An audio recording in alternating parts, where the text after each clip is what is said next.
আসসালামু আলাইকুম প্রিয় দর্শক, দূরে অথবা কাছে, দেশ বা বিদেশে যে যেখান থেকে আমার ভিডিওটি দেখতেছেন দেখার আমন্ত্রণ রইল। আজকে আমি তৈরি করে দেখাবো কাঁচা আলু দিয়ে তৈরি একটি চাট। অনেক সুন্দর লাগে এই কাঁচা আলুর তৈরি নাস্তাটি। এর জন্য আমার লাগবে দুটো কাঁচা আলু। এই যে দুটো আলু আমি নিয়ে নিচ্ছি। এখন আমি একটা গ্রেটারের সাহায্যে গ্রেট করে নিব। আমার এইভাবে গ্রেড করে নিলাম। অফ ক্যামেরায় আমি পুরো আলু দুটোই গ্রেড করে নিব। পুরো আলুগুলো গ্রেড করে ধুয়ে পানি শুকিয়ে নিয়ে আসলাম, পানি ঝরিয়ে। এর মধ্যে আমি কিছু উপকরণ মিশাবো। দিয়ে দিব লবণ, প্রধান উপকরণটা আগে দেই লবণ। দিয়ে দিব কাঁচামরিচ, দিয়ে দিব আদা কুচি, দিয়ে দিব রসুন কুচি। সবগুলোই কিন্তু কুচি করে দিয়েছি আমি, মরিচটাও কাঁচামরিচটাও। দিয়ে দিব ধনেপাতা কুচি, আপনাদের হাতের কাছে থাকলে দিবেন, না থাকলে নাই। দিয়ে দিলাম হলুদের গুঁড়া, দিয়ে দিলাম গরম মশলা গুঁড়া। সবগুলো উপকরণ আমার দেয়া হয়ে গেল। এখন আমি হাতের সাহায্যে সম্পূর্ণটাই মেখে নেব। দেখেন আমি কিভাবে মেখে নিতেছি। একটু চাপ দিয়ে দিয়ে ধরে ধরে মেখে নিতে হবে। হাত দিয়ে একটু চাপ দিয়ে দিয়ে ধরে মেখে নেবেন। এতে মশলাগুলো আলুর মধ্যেই প্রবেশ করবে আর তারপর আলু থেকে একটা পানি ছাড়বে। এই দেখেন একটু আলু থেকে পানি ছাড়া ছাড়া ভাব হয়ে গেছে। এই যে একটু ছেড়ে দিছে। মনে করবেন যে এইভাবে দিয়ে আলুটা ম্যাশ করা প্রায় হয়ে গেছে। ম্যাশ করা হয়ে গেলে আপনারা এইখানে দিবেন আটা। চালের আটাও দিতে পারেন, গমের আটাও দিতে পারেন, বেসনও দিতে পারেন। আমার হাতের কাছে চালের আটাটা ছিল, আমি চালের আটাটা ব্যবহার করলাম। আপনারা যে কোনো আটা বেসন যে কোনো একটা ব্যবহার, তিনটার একটা ব্যবহার করলেই হয়ে যাবে। এইভাবে আটাগুলো দিয়ে আবার ম্যাশ করে নেওয়া লাগবে। আমি নিয়ে নিতেছি। আবার যদি দেখবেন থেকে ভাব লাগে আপনাদেরকে, তাহলে হাতে বোঝা যাবে আরও একটু আটা লাগবে, তখন আর একটু দিয়ে দিবেন। আমার লাগছিল আর একটু, আমি আর একটু দিয়ে দিব। আর একটু দিয়ে দিয়ে সুন্দরভাবে আবারও ম্যাশ করে নিতেছি। দেখতে পাচ্ছেন আমি কিভাবে ম্যাশ করলাম।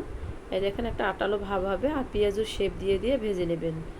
এই আমার হয়ে গেছে। তেলের মধ্যে আমি এখন তেলটা গরম হলে, আমি কড়াইতে তেল দিয়ে দিছি, তেলটা গরম হলে আমি পেঁয়াজের শেপ দিয়ে দিয়ে নাস্তাগুলো ভেজে নেব।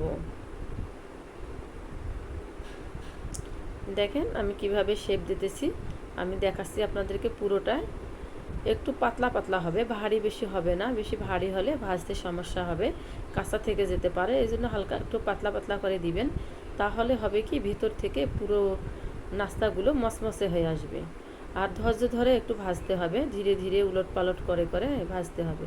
এখানে হাই হিটে একবারে ভাজা যাবে না, দ্রুত কালার চলে আসবে আর ভিতরে কাঁচা থেকে যাবে। মিডিয়াম আছে ভাজতে হবে। বানানো খুব সোজা, একদম পানির মতো সোজা, কিন্তু মজা লাগে অনেক। একবার হলেও তৈরি করে খাবেন, খেয়ে বলবেন আমাকে যে কীরকম টেস্ট। একবার বানালে রোজ রোজ বানার ইচ্ছে করবে।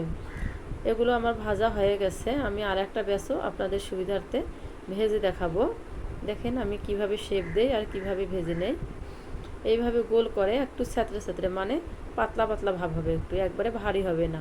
না পাতলা না ভারী করে শেপটা দিয়ে নিতে হবে, পেঁয়াজের শেপটা। পেঁয়াজেতে যেমন আমরা শেপ দেই, এরকমই শেপ এখানেও হবে। দেখেন আমি একটু হাতের সাহায্যে চেপে চেপে পাতলা করে করে নিতেছি। এইভাবে নিলে হবে। আমি এগুলো আপনাদেরকে ভাজা দেখাচ্ছি, ওগুলো আমি উঠাই নিলাম। আর এগুলো করার মধ্যে দেখেন ঘুরিয়ে ফিরিয়ে ভেজে নেব। এখানে তাড়াহুড়া করতে যাবেন না, একটু সময় নিয়ে ধৈর্য ধরে। বেশি সময় লাগে না, 10টা মিনিট হয়ে গেলে এই নাস্তাকে কমপ্লিট করা যায়। দেখেন আমি কিভাবে নিতেছি, ঘুরিয়ে ফিরিয়ে ধীরে ধীরে নাস্তাগুলো ভেজে নেব। তাহলে সম্পূর্ণ নাস্তাগুলো সুন্দরভাবে ভাজা হয়ে যাবে আর ভিতর থেকে মচমচে হয়ে আসবে। সবগুলো নাস্তারই ভিতরে মচমচে হবে, কোথাও কাঁচা থাকবে না, কাঁচা কাঁচা ভাব থাকবে না। যেহেতু কাঁচা আলুর তৈরি, সেটা আমাদের মাথায় রাখতে হবে যেন ভালো করে ঘুরিয়ে ফিরিয়ে ভেজে নেই। আমার ভাজা হয়ে গেছে। আমি এখন তেল ঝরানোর জন্য এরকম করে একটু রাখলাম। এখন আমার তেল ঝরানো হয়ে গেলে দেখেন আমি উঠাই নিতেছি। গরম নাই তো, ওই জন্য আমি হাত দিয়ে দিয়ে উঠাই নিলাম।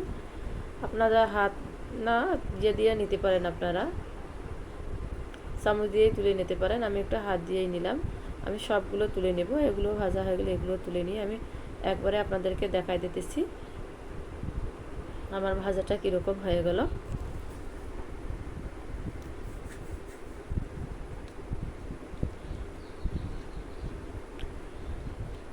এই তো আমার সবগুলো নাস্তা ভাজা হয়ে গেল।